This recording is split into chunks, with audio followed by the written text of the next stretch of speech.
Well, let's continue on and discuss testing hypotheses.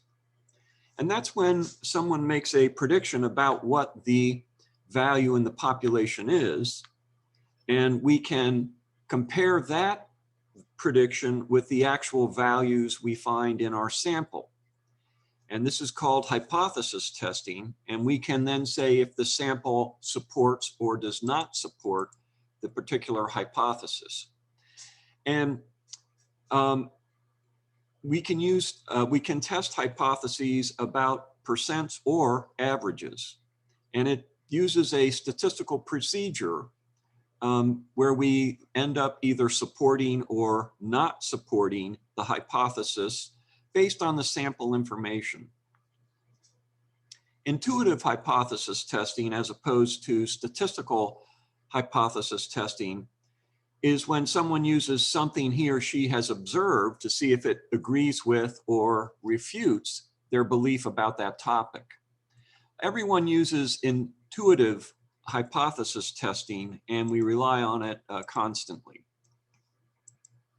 To do it statistically, though, what we will do is we take the hypothesis percentage, and that's designated by pi sub h, and that's the hypothesized population percentage.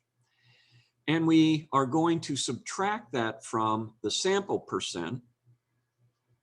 And then we are going to divide it by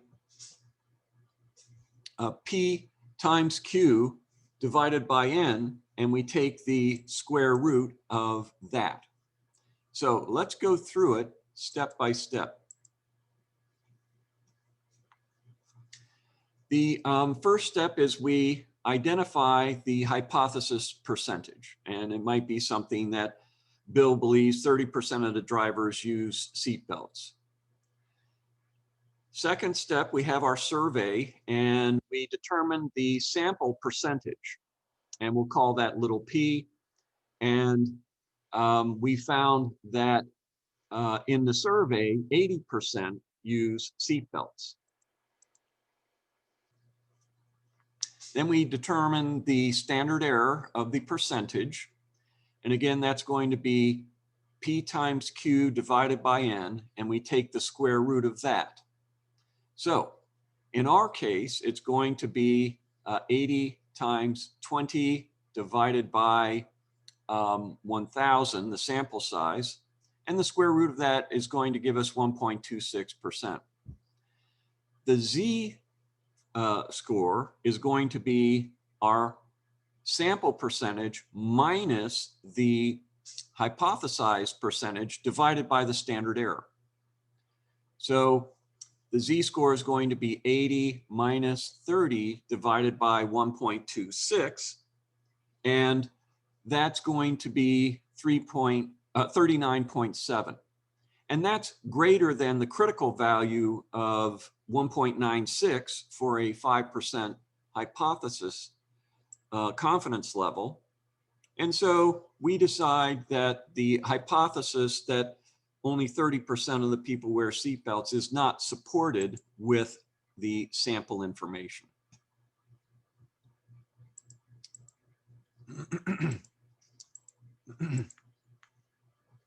So what we do with hypothesis testing, we assume our hypothesis is correct, and then there's going to be a greater probability of finding a sample result close to the hypothesized mean.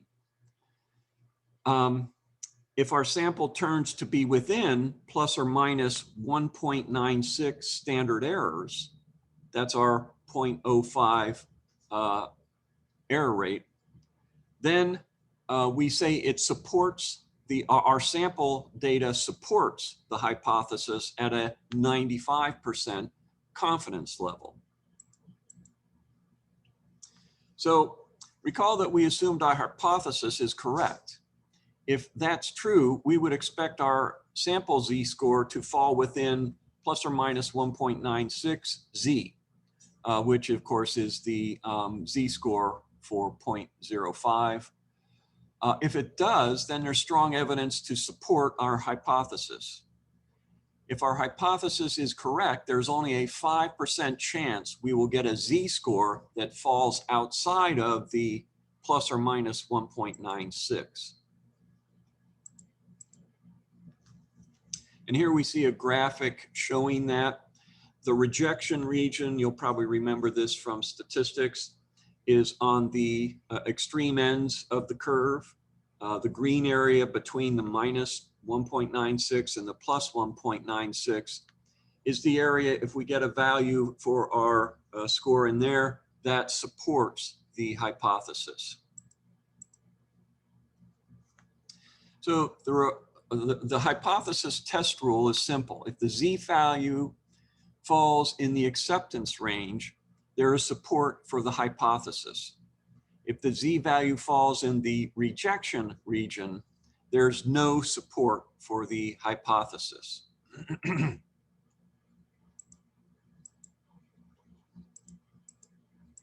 So another example of a hypothesis test: what percent of college students own a major credit card? So we might think, well, 75%. And we come across a recent survey of 1,200 students, and they found 84% have a major credit card. So let's do the math. The hypothesis that 75% own a credit card is not supported because the computed z value, as shown in the computation here, exceeds the critical value of plus or minus 1.96. It's equal to minus 8.2. So again, if the hypothesis were true, there's a 95% chance that the z-score would have been between 1.96 and minus 1.96. So the authors of this book say we reject the hypothesis. In the math stat class I taught, we say instead that we just don't, there's no support for the hypothesis. So why use a 95%? Well, especially in marketing, we use 95% rather than 99, which is a stricter level, because we don't want to miss trends that might be happening. It's worth the extra risk that maybe this is a false trend than to miss a potentially lucrative trend altogether. So 95% is commonly used in marketing research, and marketing research is one of the primary areas where data analytics and statistics is used.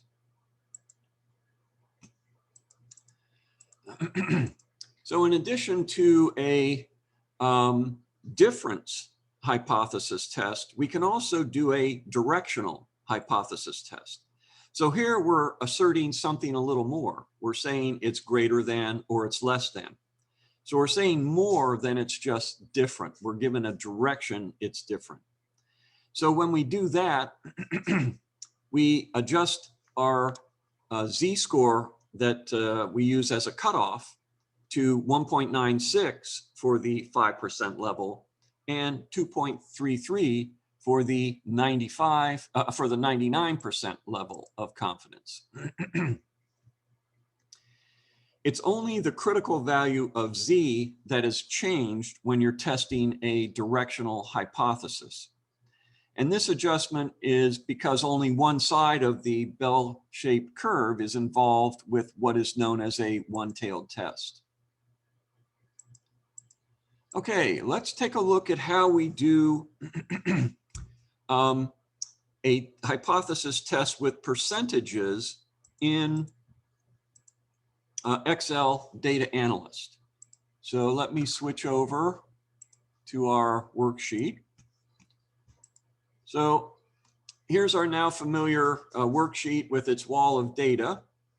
And in this particular case, we're going to do a generalization. So I'm going to come up to Excel Data Analyst, generalize, This time we won't do a confidence interval. This time we'll do a hypothesis test. So we want to test whether or not 50% of the people's dwelling types is single family. So we'll use hypothesis test percentage. We'll select dwelling type as our variable. There it is, I passed over it. And single family. Now, notice at the bottom, there's the hypothesized percentage. So we're thinking it's going to be 50%. And it turns out that the sample percentage is 45.2%. Notice that our z-score or t-score is minus 3.05. That's greater than minus 1.96. Or I mean, it's less than or more extreme than minus 1.96. And so we say that the hypothesis is not supported here.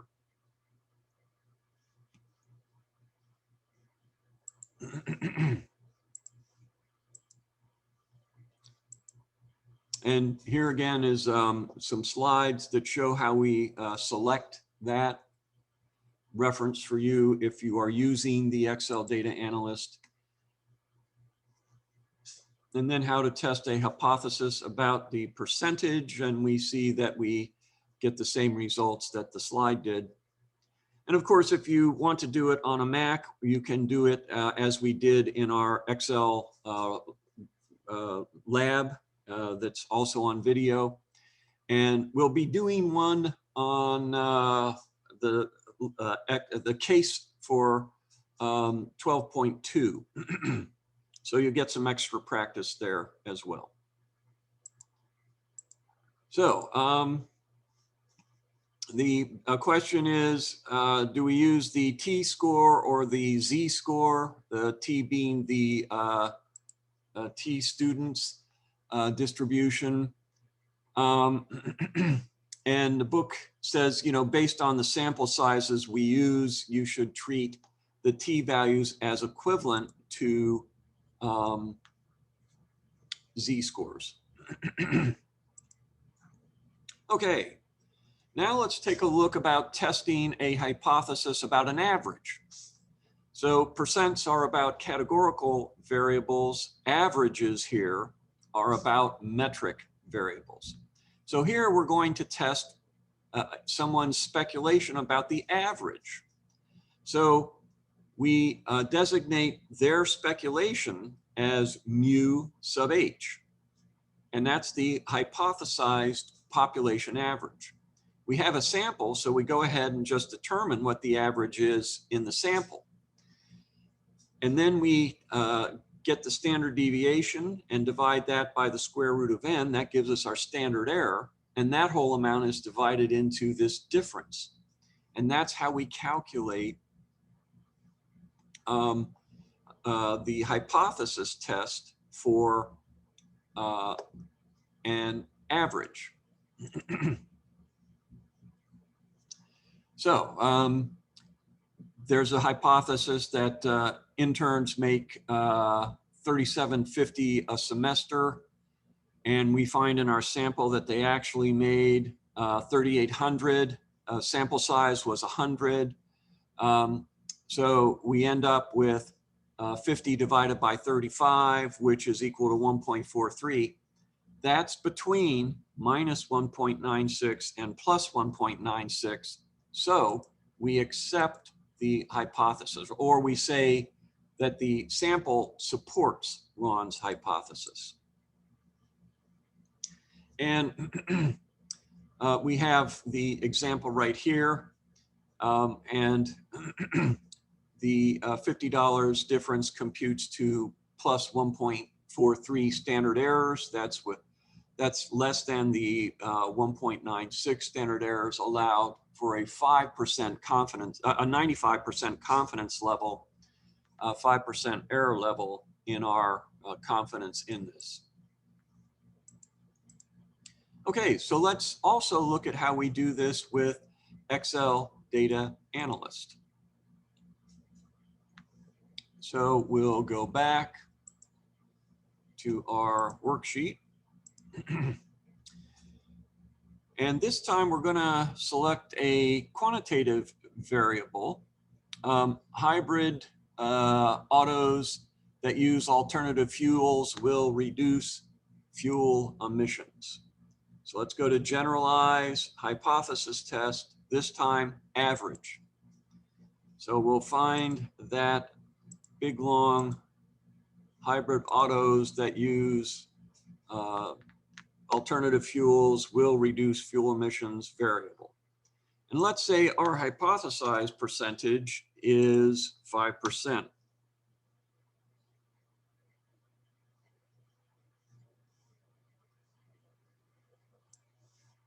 So I enter the 5 into the hypothesized average, click OK, and we get these results. It is supported. Notice that our z-score is 1.54 within that range of minus 1.96 to plus 1.96. So we do support that estimate by management that 5% of the people believe that. Okay, and finally, we'll come back.